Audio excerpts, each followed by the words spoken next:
दोस्तों ये है अंटार्कटिका, दुनिया का सबसे ठंडा और पुरअसरार कॉन्टिनेंट, यूरोप से भी 40 गुना बड़ा। ये बर्फानी कॉन्टिनेंट करीब 1 करोड़ 36 लाख स्क्वायर किलोमीटर के एरिया पर फैला हुआ है। ये इतना बड़ा है कि इसमें पाकिस्तान जैसे 18 मुल्क और इंडिया जैसे 7 मुल्क आ सकते हैं। यहाँ का टेम्परेचर -89 डिग्री सेल्सियस तक जा सकता है और ये साथ ही साथ दुनिया की विंडियस्ट जगह भी है, जहाँ 300 किलोमीटर पर आवर की स्पीड से बर्फ के तूफान आते हैं जो आपको अंधा कर सकते हैं। अंटार्कटिका दुनिया का वो वाहिद कॉन्टिनेंट है जिसे अभी तक बहुत कम एक्सप्लोर किया गया है और उसकी वजह है यहाँ की एक्सट्रीम कंडीशंस। पूरी दुनिया में जितनी भी बर्फ है, पहाड़ों पर या बड़े बड़े ग्लेशियर्स पर, उन सबको एक साथ जमा कर लिया जाए तो ये सिर्फ अंटार्कटिका की बर्फ का 10% हिस्सा बनता है। इससे आप अंदाजा लगा सकते हैं कि यहाँ की आइस शीट्स कितनी बड़ी हैं। पिछले लाखों करोड़ों सालों से यहाँ बर्फ लगातार जमा हो रही है, जिसकी गहराई कई मकामात पर 4.7 किलोमीटर तक नोटिस की गई है। यानी अंटार्कटिका की बर्फ का अंदाजा आप इस तरह से भी लगा सकते हैं कि अगर यहाँ 5 बुर्ज खलीफा सीधे खड़े कर दिए जाएं तो फिर भी काफी ज्यादा जगह खाली बच जाएगी। अंटार्कटिका इंसानों के लिए हमेशा से एक बहुत बड़ी मिस्ट्री रहा है, चाहे वो ब्लड वाटरफॉल्स हों, मिस्टीरियस एनिमल्स हों, अंडरग्राउंड लेक्स हों या बर्फ के नीचे दबे हुए शहर। अंटार्कटिका के बारे में कई ऐसी मिथ्स और मिस्ट्रीज हैं जो आज तक अनसॉल्व्ड हैं। अंटार्कटिका दुनिया का वो वाहिद कॉन्टिनेंट है जहाँ कोई इंसान नहीं रह सकता, क्योंकि ये दुनिया का सबसे ड्राई कॉन्टिनेंट है। ये कॉन्टिनेंट इतना ड्राई है कि आपको शायद ये जानकर हैरानी होगी कि इसे डेजर्ट भी कहा जाता है, क्योंकि यहाँ पर सिर्फ 51 मिलीमीटर बारिश होती है। पिछली कई दहाइयों में इस बर्फ के अंदर छुपे कई राज फाश किए जा चुके हैं, पर आज भी रिसर्चर्स यहाँ अपनी जानों को खतरे में डालकर अंटार्कटिका की मिस्ट्रीज के बारे में जानने की कोशिश कर रहे हैं, जिनमें से 5 हम आज अपनी इस वीडियो में जानने वाले हैं। Number 5, secret alien base. साल 2016 में अंटार्कटिका के एक माउंटेन रेंज पर कुछ ऐसा नजारा देखने को मिला। गूगल अर्थ को एक्सप्लोर करते वक्त एक बंदे ने माउंटेन के ऊपर ये केव लाइक होल ढूंढ निकाला, जो किसी सीक्रेट बेस की एंट्रेंस लग रही है। लेकिन माउंटेन के टॉप पर आखिर कौन सा इंसान इसे बनाने जाएगा, और अंटार्कटिका को हमने इतना डीपली एक्सप्लोर किया भी नहीं है जिससे इंसान के यहाँ पहुंचने की उम्मीद लगाई जा सकती है। कुछ यूएफओलॉजिस्ट मानते हैं कि ये एलियंस का सीक्रेट बेस हो सकता है। अब अगर आप इस एंट्रेंस को ध्यान से देखोगे तो ऐसा लगेगा कि जैसे इसे खास तौर पर आसमान से आते यूएफओ के अंदर जाने के लिए डिजाइन किया गया हो। अब अगर आप गूगल अर्थ पर 66 degree 16 minutes 24 second south, 100 degree 59 minutes 4 second east इन कोऑर्डिनेट्स को सर्च करते हो तो ये आपको अंटार्कटिका के नॉर्दर्न पार्ट में लेकर जाएगा। इस जगह पर आपको बर्फ और पहाड़ों के बीच में एक डार्क कलर की डिस्क नजर आएगी। 10 अक्टूबर 2020 को मिस्टर MBB333 नाम के एक यूट्यूब चैनल पर एक वीडियो पब्लिश की गई, जिसके मुताबिक ये एक एलियन डिस्क है जो करीब 60 फीट डायमीटर की हो सकती है। अब अगर आप इसे गौर से देखें तो ऐसा लगता है कि जैसे आधी डिस्क बर्फ में दबी हुई है और बाकी की आधी डिस्क हमें नजर आ रही है। अब यहाँ नीचे देखने पर आपको इसका शेडो भी दिख जाएगा। तो क्या ये एक एलियन का यूएफओ है जो पास्ट में अंटार्कटिका के कॉन्टिनेंट पर क्रैश हुआ होगा? रिसर्चर्स अभी भी इस मिस्ट्री को एक्सप्लोर करने की कोशिश में लगे हुए हैं। Number 4, pyramids. अंटार्कटिका में कई जियोलॉजिस्ट अपनी अपनी अलग अलग राय रखते हैं। कोई कहता है यहाँ इतने सख्त हालात हैं कि यहाँ कोई भी एंशिएंट सिविलाइजेशन नहीं बसती थी, और कुछ तो एलियंस और एक्स्ट्रा सेलेस्टियल सिविलाइजेशन के लिंक अंटार्कटिका से जोड़ते हैं। लेकिन 2016 में सैटेलाइट ने अंटार्कटिका में एक बहुत ही हैरत अंगेज डिस्कवरी की। पिघलती हुई बर्फ के अंदर से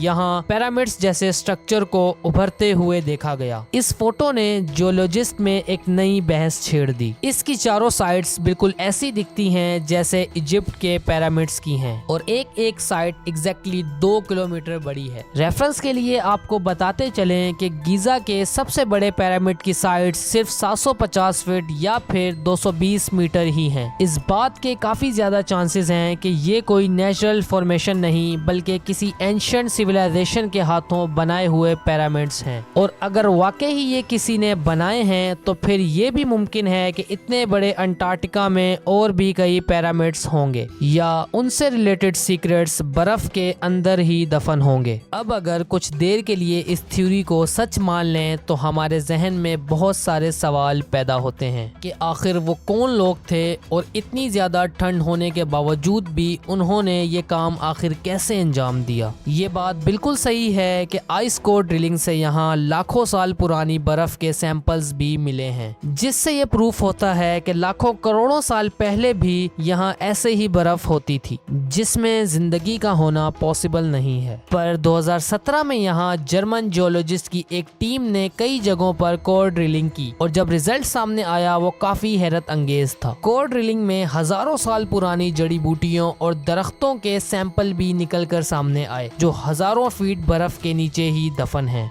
ये उसी तरह के दरख्त थे जैसे कि किसी रेन फॉरेस्ट में पाए जाते हैं। रिसर्चर्स के एस्टीमेट के मुताबिक 11,000 साल पहले लास्ट आइस एज के वक्त पूरा अंटार्कटिका बर्फ से ढका नहीं होता था, बल्कि कुछ एरियाज ऐसे भी थे जहां जंगलात पाए जाते थे और जिंदगी का होना मुमकिन हुआ करता था। पर सवाल ये है कि इस तस्वीर में दिखने वाला ये पिरामिड है या नहीं। इसको कोई फिजिकली वहां जाकर चेक तो नहीं कर पाया, लेकिन एक बात तो क्लियर हो गई कि एक वक्त ऐसा भी था जब अंटार्कटिका भी हरा भरा और जिंदगी से भरपूर होता था। Number 3, strange sound.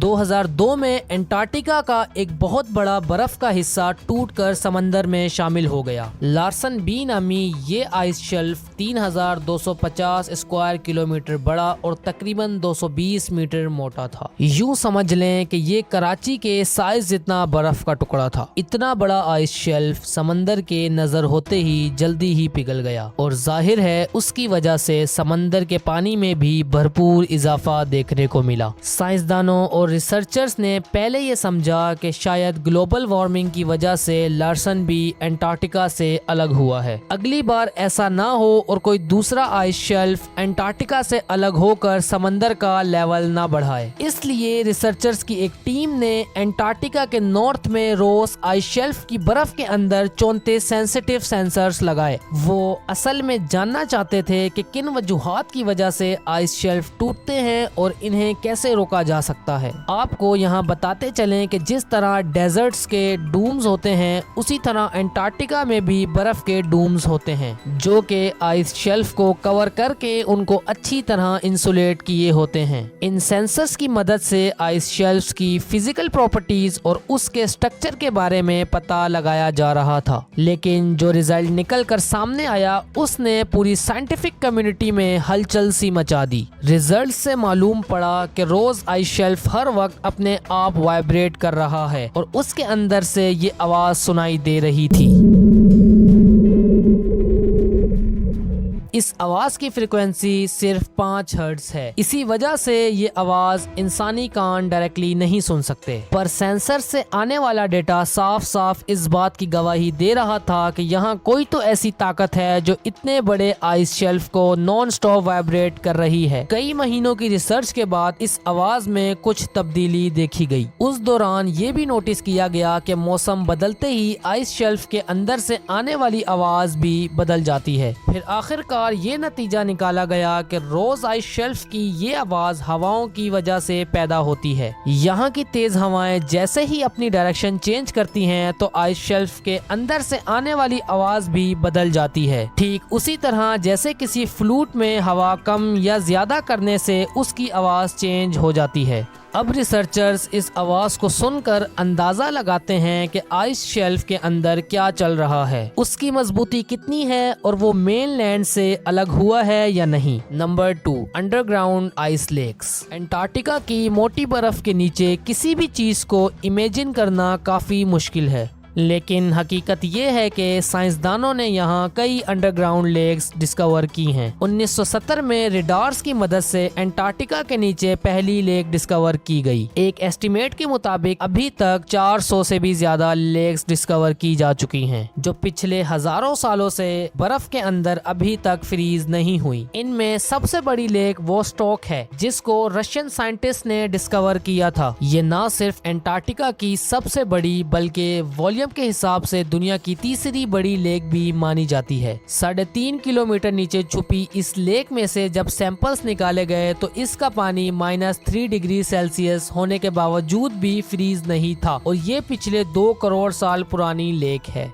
2014 में साइंसदानों को लेक वायलेंस में ऐसे माइक्रो ऑर्गेनिज्म मिले जो पूरी दुनिया में सिर्फ यहाँ ही पाए जाते हैं। इन नाकाबिले यकीन जानदारों ने ना कभी फ्रेश एयर का मजा चखा है और ना ही कभी सूरज की रोशनी इन तक पहुंची है, लेकिन फिर भी ये अपनी दुनिया बसाए बैठे हैं। पर ऐसा मुमकिन कैसे है? एक्सपर्ट्स का मानना है कि इनकी एनर्जी का मेन सोर्स जमीन से निकलने वाली मीथेन गैस ही है। और अब नंबर 1, माउंटेन एरेबस। क्या आप सोच सकते हैं कि इस दुनिया के ठंडे तरीन कॉन्टिनेंट में कोई जगह ऐसी भी होगी जहां आग लगी होगी? ऐसा इमेजिन करना भी काफी मुश्किल है, पर हकीकत ये है कि एंटार्क्टिका में कई वोल्केनोज भी पाए जाते हैं। सिर्फ रोस आइलैंड पे ही 4 वोल्केनोज हैं। उनमें से माउंटेन एरेबस जीता जागता एक्टिव वोल्केनो है। ये 3800 मीटर ऊंचा वोल्केनो पिछले 1 करोड़ 30 लाख सालों से मुसलसल अपने अंदर लावा उबाल रहा है। एंटार्क्टिका में एक्टिव वोल्केनो की मौजूदगी किसी अजूबे से कम नहीं। ये वोल्केनो एंटार्क्टिका पे इतनी रिमोट लोकेशन पे है कि यहाँ तक पहुँचना खतरनाक मौसम की वजह से काफी मुश्किल है। 2013 में पहली बार कुछ साइंटिस्ट इस वोल्केनो पर चढ़ने में कामयाब हो गए, और उन्होंने वोल्केनो की गर्माइश में कई माइक्रो ऑर्गेनिजम्स को भी जिंदा पाया। ऐसा माना जाता है कि ये अजीब मखलूक पूरी दुनिया में सिर्फ एंटार्क्टिका में ही पाई जाती है। अगर आपको हमारी ये वीडियो पसंद आई है तो हमारे चैनल को सब्सक्राइब करके साथ ही बेल आइकन को प्रेस कर दें। मिलते हैं इसी तरह की एक और नई वीडियो में, तब तक के लिए अल्लाह हाफिज।